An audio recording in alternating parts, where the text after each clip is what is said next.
The Terran military had scrambled several hundred fighters into upper orbit, which fanned out in a defensive alignment. Our communications began to malfunction while we were ascending through the atmosphere, which explained the silence of the initial squadron. There would be no patching into the ground headquarters, it was only us and them. I finally knew what it was like to be on the other side of our invasions. It only took one look at the enemy forces to recognize our craft, the same ones I had piloted for years. They seemed to be swarming the planet from all sides like insects descending on a fresh carcass. Something had clearly changed since our last encounter. The Terran fleet was spewing missiles with relentless fury, but our opponents swatted them away with ease. The once omnipotent nanite weapons were disabled with pulses, while antimatter and plasma weapons bounced harmlessly off their shields. We were caged in, outnumbered, and our only option was to claw our way out. The odds did not seem in our favour.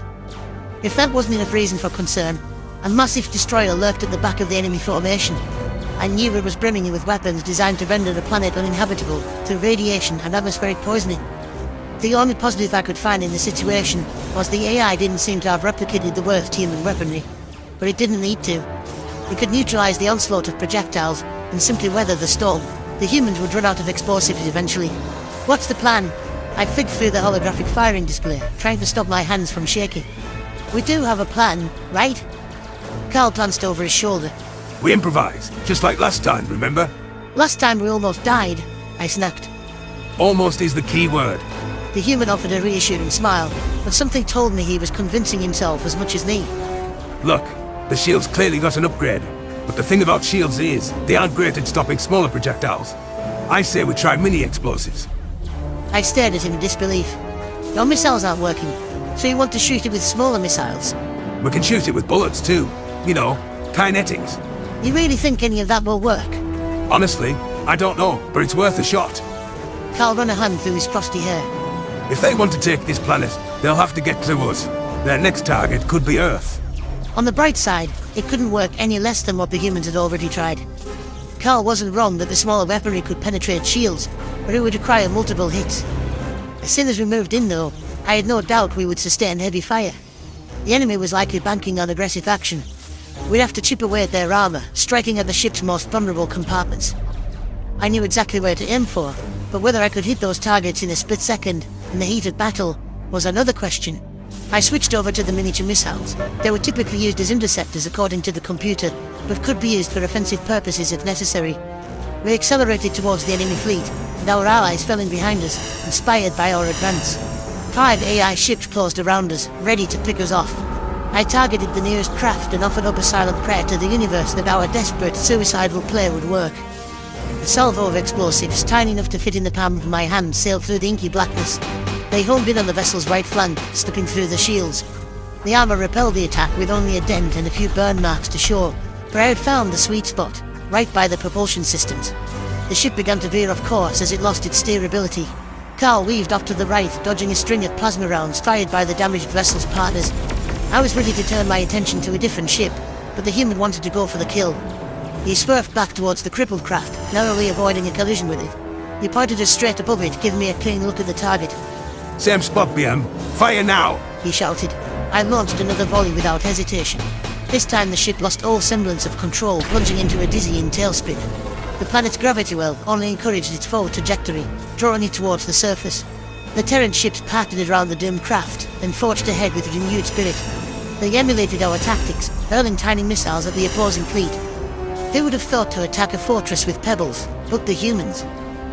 The enemy vessels concentrated all of their firepower on our advance.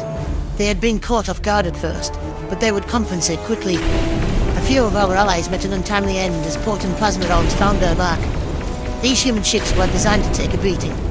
We had to rely on their quick, nimble frames to evade incoming projectiles, because a single shot spelled death for us. Carl dipped down to avoid the stream of fire, taking advantage of our 3-dimensional battlefield. Switch over to bullets. We're going to hit the beast's soft underbelly. Clever tactics. Typically in space warfare, the high ground relative to your opponent, of course, was considered advantageous, which was why our ships confronted each other on the same plane. It was also why they wouldn't expect us to carry out an assault from below, especially while they were preoccupied with the charging ships above.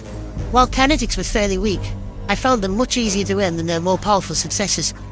Also, it was possible to fire dozens of rounds in rapid succession without so much as a pause.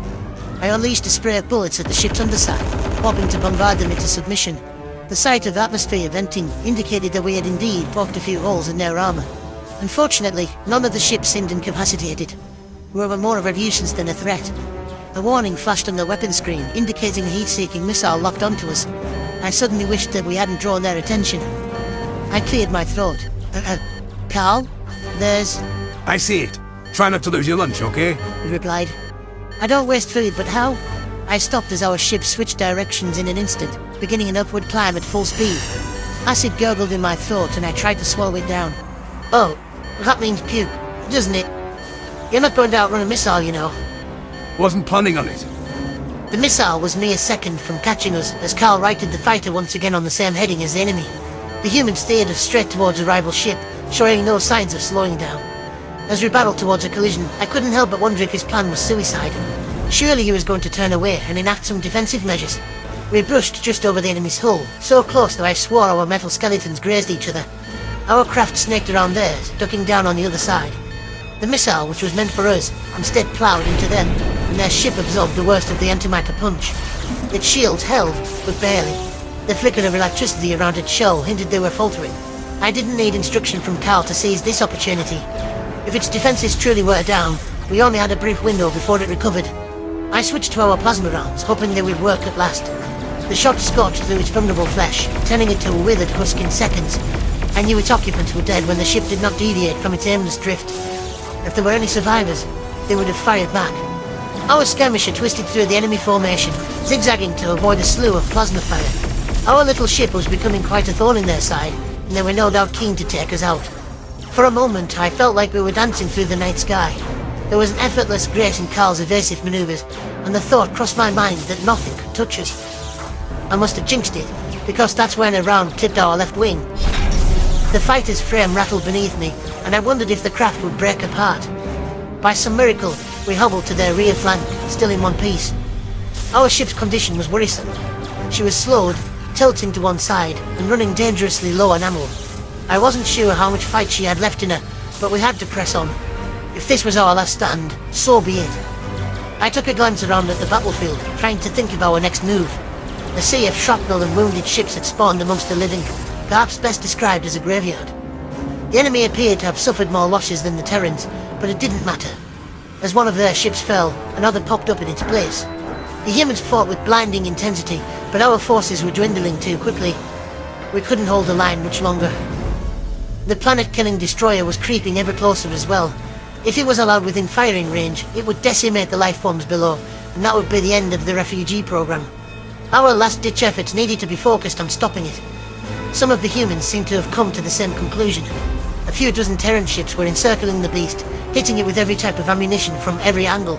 Nothing seemed to harm it, or even slow it down. I wished I could suggest a weakness to target, but to my knowledge it didn't have any. Carl, you see that destroyer? I asked. He frowned, squinting in the viewport. That big, ugly trapezoid? Yes. If we're going to lose, we need to take that ship out at all costs. I understand. The human fell quiet. I expected him to argue that we weren't going to lose, but he only sighed. BM, it's been an honor. Likewise. The ship's engines accelerated for perhaps the final time, and we sailed towards certain death.